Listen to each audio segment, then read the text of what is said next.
पंतप्रधान नरेंद्र मोदींनी सैन्य दलाला खुली सूट दिली आणि आपल्याकडे चर्चा सुरू झाली युद्धाची। पाकिस्तानचे मंत्री रात्री 1:30 वाजता पत्रकार परिषद घेतात।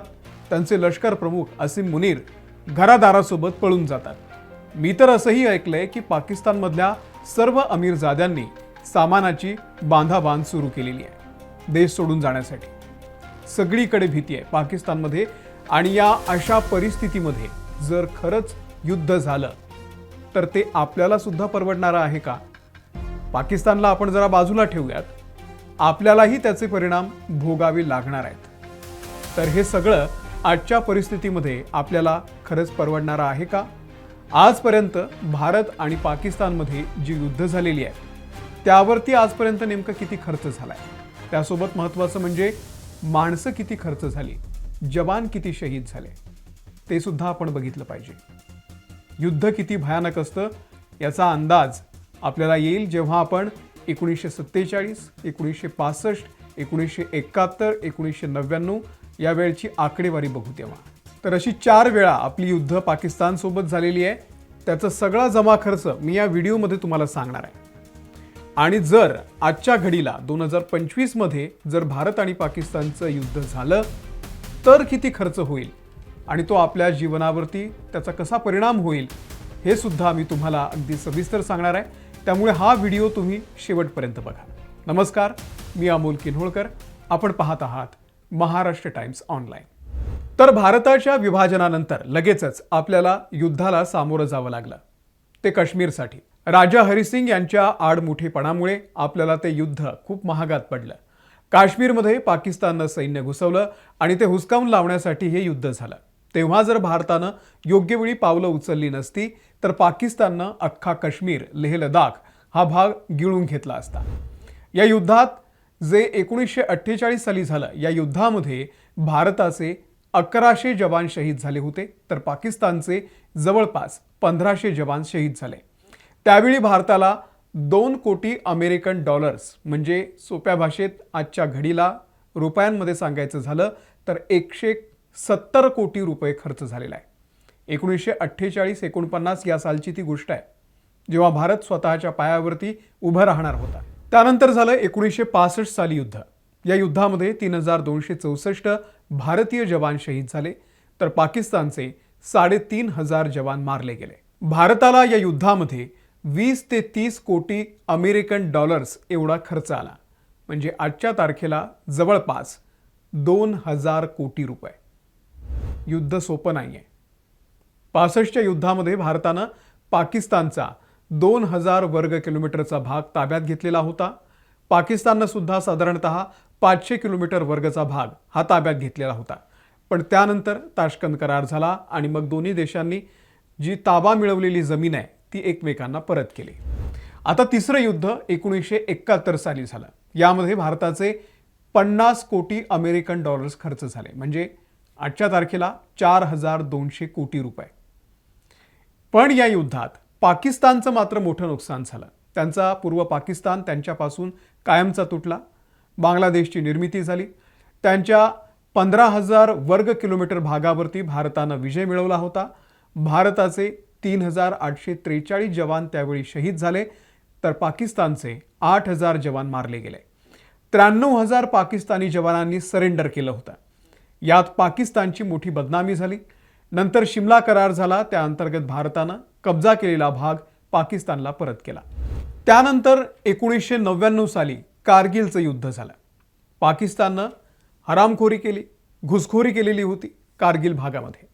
पण या युद्धात आपण पाकिस्तानला हुसकावून लावलं। ज्या चौकी, ज्या पोस्ट त्यांनी मिळवलेल्या होत्या, कब्जा केलेल्या होत्या, त्या आपण परत मिळवल्या। या युद्धात भारताचे 552 जवान शहीद झाले होते तर पाकिस्तानचे 700 जवान मारले गेले। या युद्धात भारताला मोठी आर्थिक झळ सोसावी लागली, कारण कारगिलचा जो भाग आहे तो अत्यंत खडतर आहे, पहाडी भाग आहे। तिथे सर्व युद्धाचं साहित्य न्याण करणं यासाठी प्रचंड खर्च झाला। साधारणतः कारगिलच्या युद्धामध्ये 1.5 अरब डॉलर 1.5 बिलियन डॉलर म्हणजे साधारणतः 13000 कोटी रुपये याच्या आसपास भारताला हा सगळा खर्च झाला। ही गोष्ट आता साधारणतः 26 वर्षांपूर्वीची आहे. म्हणजे विचार करा आजच्या घडीला ही रक्कम किती मोठी असेल.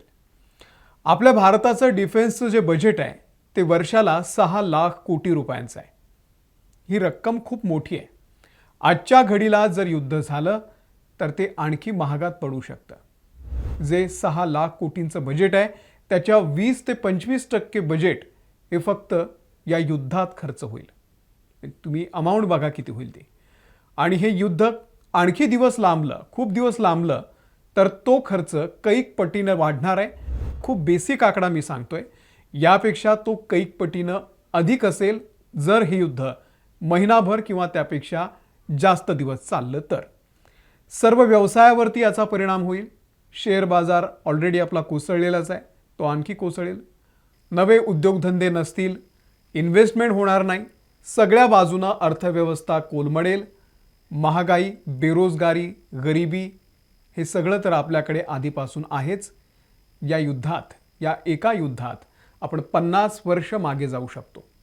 मग युद्ध नाही तर पाकिस्तानला आपण कसा धडा शिकवणार? कारण त्यांच्या कारवाया तर काय केला थांबत नाही आहेत. आता जवळपास 80 वर्ष होतील, 78 वर्ष होऊन गेलेली आहेत. आपला शेजारी सुधारेल, त्याला अक्कल येईल ही अपेक्षा आता करणं चुकीचं आहे.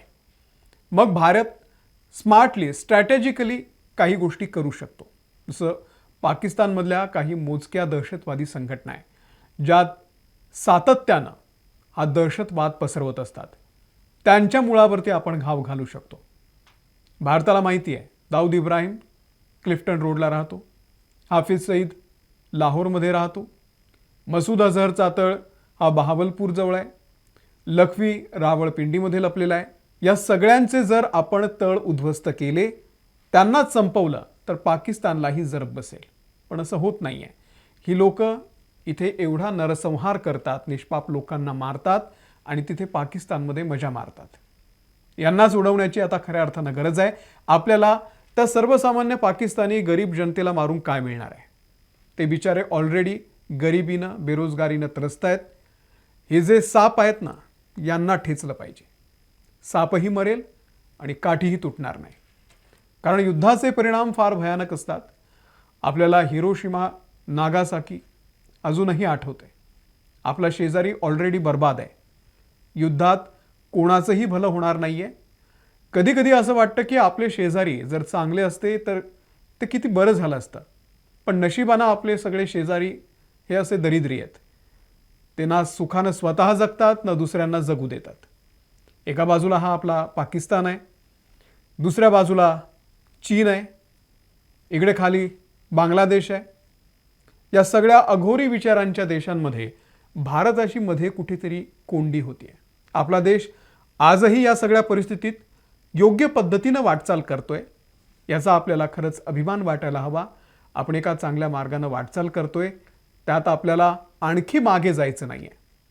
युद्धाबद्दल तुमचं नेमकं काय मत आहे आम्हाला कमेंट करा. महाराष्ट्र टाइम्सच्या यूट्यूबला सबस्क्राईब करा.